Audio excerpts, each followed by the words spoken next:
mortuary attendant said they deliberately did not pull that shirt from him because they know we will come back. They wanted to kill and hide me. They've killed my younger brother. They've injured me. I am like a living dead body. My family, they've exhausted everything on me. We went through the normal channel to get justice. They are still denying us. The NSAS panel here in Osun is not giving anything. They just heard our cry and they pack it somewhere. And they are turning everything to politics.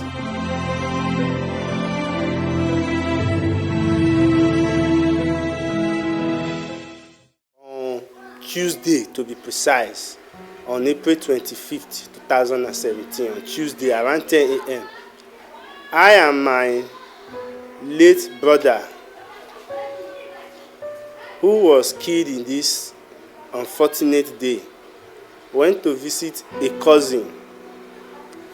When we get there, we didn't meet that cousin at home.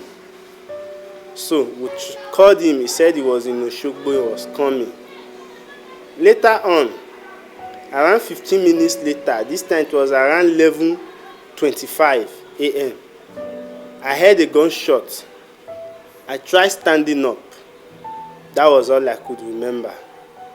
So about 5 to 10 seconds later, I think, I heard one of the police officers say, "Don't shoot him, don't shoot him, don't shoot him, don't shoot him." This time I was already shot 3 times. So he was denying me the 4th bullet. So they came, they brought one Hummer bus close to me that I could remember. So on our way going, I felt pain. Maybe they were on high speed, I don't know. So I opened my eyes. As I opened my eyes, I was lying down inside the bus, Hummer bus, Toyota Ayas. So I looked straight to one of the officers and I asked him, "Why am I shot?" Then the officer replied me by saying, "You don't know, say you be kidnapper." So since I didn't know what he was talking about, I relaxed and I slept back. They took us to Osogbo at Osogbo Police Command, where we met the then Commissioner Sunday then. So one of the suspects raised up his hand to tell him that my brother Ibitoye, Olalekan Akeem Olalekan Ibitoye, who was already dead, and I, Teslim, Olakunle Ibitoye, who was struggling for life, we are innocent. The commissioner asked him twice, and he said, "So, yes, we are innocent." The commissioner turned to the other suspect, who was also handcuffed, and asked him that, "Is him telling the truth?" The other suspect said yes. He was asked 3 times, and he said yes. So the commissioner ordered them to take me to police clinic, while my brother was taken to Asubiaro mortuary to deposit his body in Osogbo, here in Osun State. So after that, they took us that same day to somewhere at Agumbelewo, where they went to take my history, where we were confirmed that there is a bullet in my T4. My T4 means the 4th bone of my spinal cord in my back, that there is a bullet at the heart of my spinal cord there. So getting back to Osogbo, we were there on the 26th. There was this officer Jegede, who was interrogating me. On the 26th, he came. On the 27th, he didn't show up again. I didn't see any officer.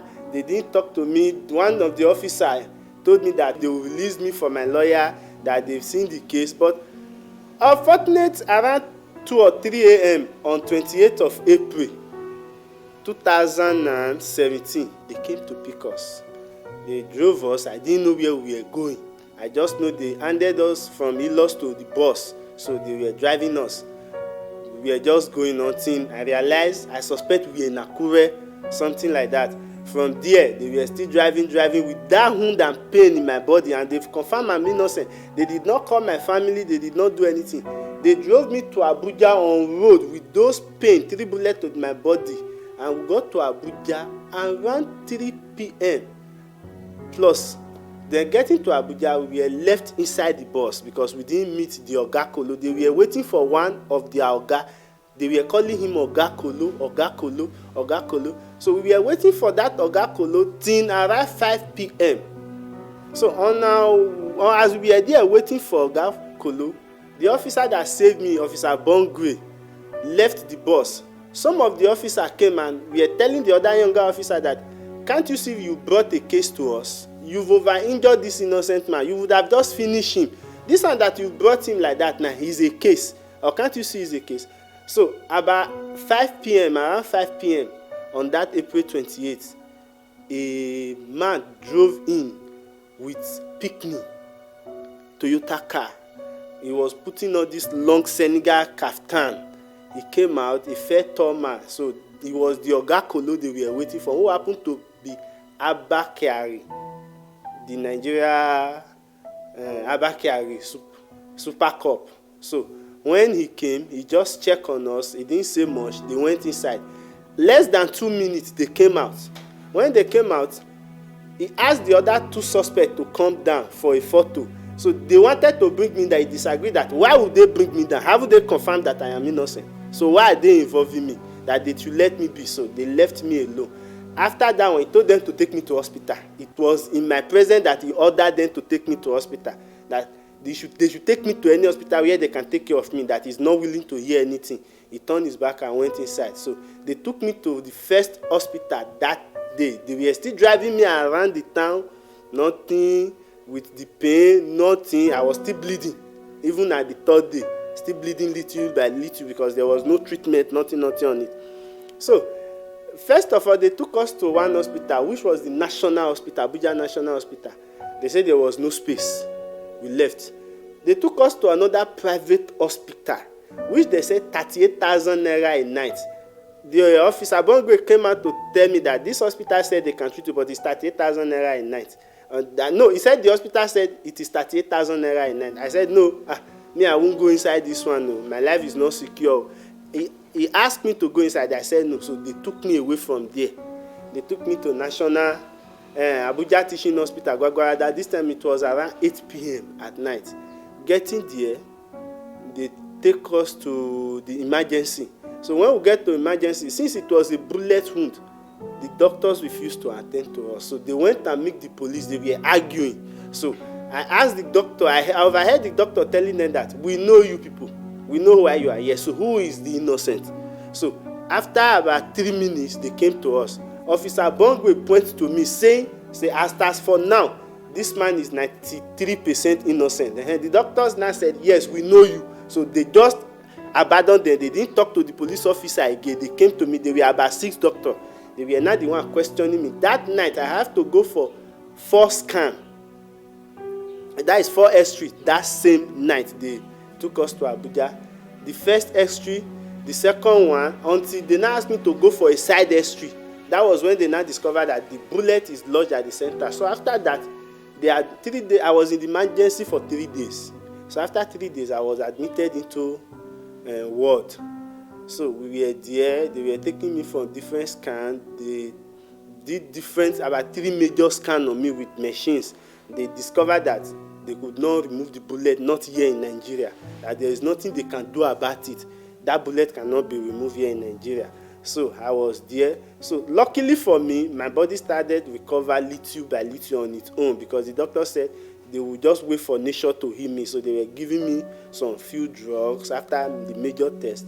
So I was there. After 1 day, 3 days, 5 days, 2 weeks, 1 month, 3 months plus, they did not allow me to contact my family. I was just there. I know I would have even tried to, but they did everything. I cannot move away from the bed. I am totally paralyzed. I couldn't walk. So I was just there lying. It's only when they come and see, they make sure they deny. They even threatened the nurses and doctors around to make sure they did not allow me get to my family because they know they played a foul play. They know they were guilty. Because all this while I'm talking, I wasn't handcuffed. Right from the very day they shot me, as soon as I got to Oshogbo, after the commissioner's statement, I was never handcuffed till the day I was released. I was never a suspect. They did not trouble me with anything, but they thought I was going to die because the injury was severe. So they wanted to implicate me on a case I know nothing about. So they were waiting for me to die so that they can write up what they want to write. So along the way, and inside that from the hospital, after almost 3 months, now called and told me that, look, your case, you are recovering just because God wants you to recover. Where the pellet is too dangerous. We cannot do anything. So with this, your rate of recovery, we would like you to go back to your family. so that you can recover fast, but the police will not allow you. They are doing everything to make sure you remain here. You see how they deny you contact to your family even when they know you are innocent. They've told us you didn't do anything, that you are innocent. They've admitted everything, but they are not willing for you to go home. So the only thing we can do to help you now is to discharge you. When they take you to their side, maybe the upper hand might compel them to release you to your family. So, and that was what an insider doctor told me. Then I agreed to be discharged. It was I that agreed before the doctors discharged me. So I was discharged. They came to pick me on 1st of August. One officer, Friday Edegba, the officer who was with me, Oluomo, and another person which I didn't know. That was 1st of August 2017. So they discharged us, getting to the cell, which was Gaki, the headquarters. I was just placed in the cell there, thrown on the ground. This zone they kept me, they call it mortuary. They call that zone mortuary. We were people, they were expected to give up anytime. So I was there. The day 1, the day 2, I was fed 5 times in that 2 weeks there. On 14th of August, which was on Monday also, the police officer who was in charge of the case just came in. So as soon as he got him, he was talking to me that my lawyer is around, that I will be discharged tomorrow. So the whole cell was now making noise that you people thought he was going to die. He did not die. That why have you not been feeding him? The officer said he has been paying for my feeding allowance morning and evening, but they were not giving me food. This time my family was struggling to see me. They went to the court here. The police officer lied if there was a gun duel for 45 minutes. And in Abuja, it was a different story. So on August 15, 2017, they just released me to my lawyer. My lawyer, when I asked my lawyer what happened, he said, no, see, they just called him and released me. There was nothing. And all this why they did not release my late brother so Ibitoye Akeem, the innocent one they killed. They sit on his cause because they know they've done something wrong. They did not release his cause until the brutality continued that led to SARS panel, Oshogbo division. So I went to Oshogbo SARS panel to lay my complaint before them because I did not have money to go to court again. My lawyer has done his best he could do. So there was nothing for me to do. Feeding was a problem. I have a wife, I have a child. And feeding was a problem, and I was feeling pain every day. I dwell in pain. As I am talking, I breathe in pain. And even when I smile, I am in pain. When I eat, I am in pain. When I am breathing, I breathe in pain. People with the same injury could testify. It's not something you play with. We went to SARS panel in Oshun Oshogbo. So we went and learned our complaint that they've shot me since April 25th, 2017. They didn't do anything. They killed my younger brother, Akeem Olalekan Ibitoye. They withheld the cause. They did not release the cause to us. They hold onto it, and they've confirmed he's innocent. So we laid our complaint before the Honorable Judge, retired Justice Oladimeji, who asked the police lawyer to confirm our accusation. They went ahead, they confirmed it, and it was real that the cause were there. He asked us to go to Asubiaro Oshogbo, where the disease was deposited. If we could still find it, we went there, we find the cause. So the judge now asked them that why did they release the cause for us? They could not defend anything. They could not write anything. They could not say anything. The lawyer, even the police lawyer, later said, he did not know anything about this, so that he would go and confirm. They give him time to confirm. He went and come back. He did not give any reason that the case was not brought before him. The chief judge now asked them that, so why have you people been sitting on the cause? They did not defend anything, so he ordered them to release the cause for us. So we went on the case. They did not fight against my case. Everything I said that happened, there was no denying. They never denied my case. With pain, I went to that Oshogbo SARS panel for 7 times, sitting on bike in Nigeria Road. Then now the case has been decided since March 26. Up till now, nothing. Even when I tried to reach the governor, he didn't reply me. I can't walk now. My body is not functioning well. Even if I want to go to toilet, it has to be with assistance. When I laugh in pain. When I eat, I feel pain. If I want to walk, I struggle to walk. There are wounds all over my body. I fall easily as if I am an 8-9 months old baby. There's nothing I could do. There is pain all over my body. I barely sleep. That is almost the worst part of it. When I sleep in pain.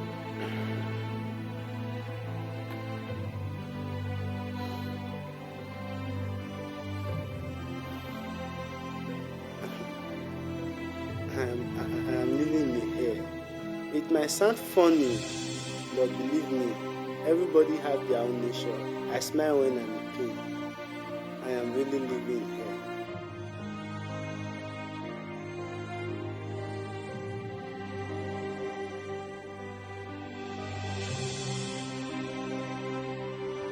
I have a wife and kids.